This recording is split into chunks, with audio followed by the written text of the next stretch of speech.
சித்திரை புத்தாண்டை முன்னிட்டு ஜனாதிபதி அனுரகுமார திசாநாயக்க, பிரதமர் அரினி அமரசூரிய மற்றும் எதிர்க்கட்சித் தலைவர் சஜித் பிரேமதாஸ் ஆகியோர் தங்களுடைய வாழ்த்து செய்திகளை பகிர்ந்துள்ளனர். ஜனாதிபதி தன்னுடைய வாழ்த்து செய்தியில் எழுந்துள்ள சவால்களை துணிவுடன் எதிர்கொண்டு வளமான நாடு, அழகான வாழ்க்கை எனும் இலக்கை அனைவரும் உறுத்தாக்குவதற்கு சகோதரத்துவத்துடன் கைகோர்ப்போம் என ஜனாதிபதி தன்னுடைய வாழ்த்து செய்தியில் தெரிவித்துள்ளார். மலர்ந்துள்ள பரபாவா சித்திரை புத்தாண்டுக்கான தமது வாழ்த்து செய்தியில் ஜனாதிபதி இதனை குறிப்பிட்டுள்ளார். பௌதீக ரீதியாகவும் ஆன்மீக ரீதியாகவும் புதுமை பெறும் எதிர்பார்ப்பை அடையாளப்படுத்தும் சித்திரை புத்தாண்டு இந்த நாட்டு மக்களின் பிரதான கலாசார விழாவாகும். பாரம்பரிய சம்பிரதாயங்களை பாதுகாத்து சடங்குகளுக்கும் சமய கிரிகைகளுக்கும் முன்னுரிமை அளித்து அனைவரும் ஒன்றிணைந்து ஒரே சுப வேளையில் செயற்படுவது இப்புத்தாண்டின் சிறப்பம்சமாகும். இவ்வாறு பகிர்ந்து கொள்ளப்படும் கலாசாரம் உலகிற்கு முன்னால் எமது நாட்டின் தனித்துவத்தையும் எமது சமூகங்களுக்கு இடையே நிலவும் சமூக கலாசார பிணைப்பையும் மிக சிறப்பாக பிரதிபலிக்கின்றன. நாட்டின் எதிர்கால அபிவிருத்தி பாதையை இந்த பெருமதிமிக்க கலாச்சாரத்துடன் சிறந்த வரலாற்று மரபுரிமையுடன் மட்டுமே தேர்ந்தெடுக்க முடியும் எனவும் ஜனாதிபதி நம்புவதாக தெரிவித்துள்ளார். அதற்கு அமைய எமது அனைத்து எதிர்கால அபிவிருத்தி திட்டங்களும் அந்த பெருமதிமிக்க மரபுரிமை மற்றும் கலாச்சாரத்தின் மீது வலுவாக காலூன்றி தயாரிக்கப்பட்டுள்ளன என்பதை இங்கு நினைவு கூற வேண்டும். அதே போல சூரிய பெயர்ச்சிக்கு இணையாக மேற்கொள்ளப்படும் அனைத்து சடங்கினதும் பொதுவான எதிர்பார்ப்பு கூட்டு முயற்சி மதிக்கின்ற, மற்றவர்களினது இயற்கையினதும் இருப்புக்கு மதிப்பளிக்கின்ற ஒரு மனிதாபிமானமுள்ள புதிய மனிதனை உருவாக்கும் என்றும் ஜனாதிபதி தன்னுடைய வாழ்த்து செய்தியில் தெரிவித்துள்ளார்.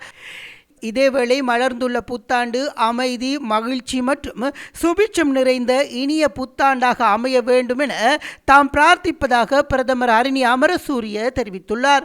அவர் தனது சித்திரை புத்தாண்டு வாழ்த்து செய்தியில் இந்த விடயத்தை குறிப்பிட்டுள்ளார். சூரியன் மீன ராசியிலிருந்து மேச ராசிக்கு சங்கமிப்பதையும் அறுவடை பணிகள் நிறைவடைந்து இயற்கையுடன் இணைந்து வசந்த காலத்தின் ஆரம்பத்தை அடையாளப்படுத்தி பண்டைய காலம் தொட்டு இலங்கை மக்கள் மிகுந்த பெருமிதத்துடன் கொண்டாடும் தமிழ் மற்றும் சிங்கள புத்தாண்டு பிறந்திருக்கின்றது.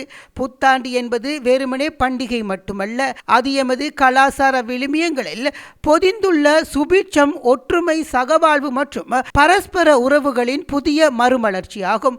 குடும்ப உறுப்பினர்களுடன் உறவினர்களுடன் இணைந்து சுப நேரத்தில் சுபகாரியங்களை ஆரம்பித்து இந்த புத்தாண்டை கொண்டாடும் அனைத்து இலங்கை மக்களும் அமைதி, மகிழ்ச்சி மற்றும் சுபீட்சம் நிறைந்த இனிய புத்தாண்டாக இது அமைய வேண்டும் என முதலில் பிரார்த்திக்கின்றேன் என்றும் தெரிவித்துள்ளார். ஒரே சுபவேளையில் பலவிதமான கலாச்சார சம்பிரதாயங்களையும் சடங்குகளையும் கடைபிடிப்பதன் மூலம் முழு நாடும் ஒரு தளத்தின் கீழ் ஒன்றிணைவதே இந்த புத்தாண்டில் நாம் காணும் விசேட குணமம்சமாகும்.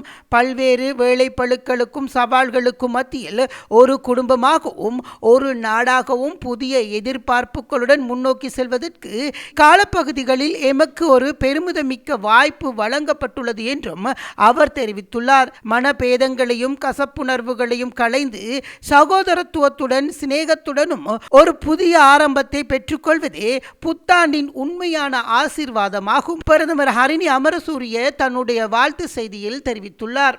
எதிர்க்கட்சி தலைவர் சஜித் பிரேமதாச தன்னுடைய வாழ்த்து செய்தியில் பாரம்பரியத்தின் மரபுரிமையை பாதுகாத்து எதிர்காலத்திற்கு கொண்டு செல்வது அவசியம் என தெரிவித்துள்ளார். சிங்கள தமிழ் புத்தாண்டு என்பது நம்மிடமுள்ள மகத்தான கலாசார விழாவாகும். ஒரு கலாசார விழாவின் அடித்தளம் உருவாகுவது அதில் காணப்படும் ஆன்மீக நெறிமுறை, கலாசாரம் மற்றும் பொழுதுபோக்கு காரணிகளின் அடிப்படையில் ஆகும். சிங்கள தமிழ் புத்தாண்டு இந்த அனைத்து காரணிகளுக்கும் வழியாகவும் நமக்கு ஒரு மகத்தான பாரம்பரியத்தின் மரபுரிமையை வழங்கியுள்ளது. இந்த மரபுரிமையை பாதுகாத்து எதிர்காலத்திற்கு பேணி காத்து செல்வதே நமது கடமையாகும். அதற்கு மரபுரிமையின் செயல்முறைகள் சமூகத்தின் உள்ள நிச்சயமற்ற உணர்வுகளை ஏற்படுத்தும் விதத்தில் செயல்படுவது அல்லது அத்தகைய நிகழ்வுகளை சரியான முறையில் கையாளுவதில் அரசாங்கம் தவறுவதென்றால் அது நம்மிடமுள்ள ஒரு கலாசார மரபுரிமைகளை பாதுகாக்கும் அரசாங்கத்தின் பொறுப்பை புறக்கணிப்பதாகும். புத்தாண்டு சுபநேரம் தொடர்பாக எழுந்துள்ள சர்ச்சையில் அரசாங்கம் தலையிட்ட விதம் நமது கலாச்சாரத்தின் மதிப்பீடுகள் மீது அது காட்டும் அக்கறையை கேள்விக்குறியாக்கியுள்ளது என்பதை வெளிப்படுத்துகின்றது. புத்தாண்டு உதயம் என்பது கடந்த தவறுகளை திருத்திக் கொண்டு புதிய வருடத்தில் அடியெடுத்து வைப்பதாகும். கடந்த ஆண்டின் நாட்டு மக்கள் பல சவால்களை எதிர்கொண்டார்கள் என்பது இரகசியமில்லை. கடுமையான பொருளாதார அழுத்தத்தில் சமூகத்தின் எல்லா தரப்பு மக்களும் மன நிம்மதியின்றி தம் வாழ்க்கையை நடத்தி வருகின்றனர். அத்தகைய சூழ்நிலையில் தேவையான குறுகிய கால தீர்வுகள் அல்லாது நீண்ட கால தீர்வுகளின் வழியாக மக்களை வலிமைப்படுத்த வேண்டும் என்றும் எதிர்க்கட்சி தலைவர் சஜித் பிரேமதாச தன்னுடைய வாழ்த்து செய்தியில் குறிப்பிட்டுள்ளார். மேலதிக செய்திகளுக்காக எமது யூடியூப் தளத்தை சப்ஸ்கிரைப் செய்யுங்கள்.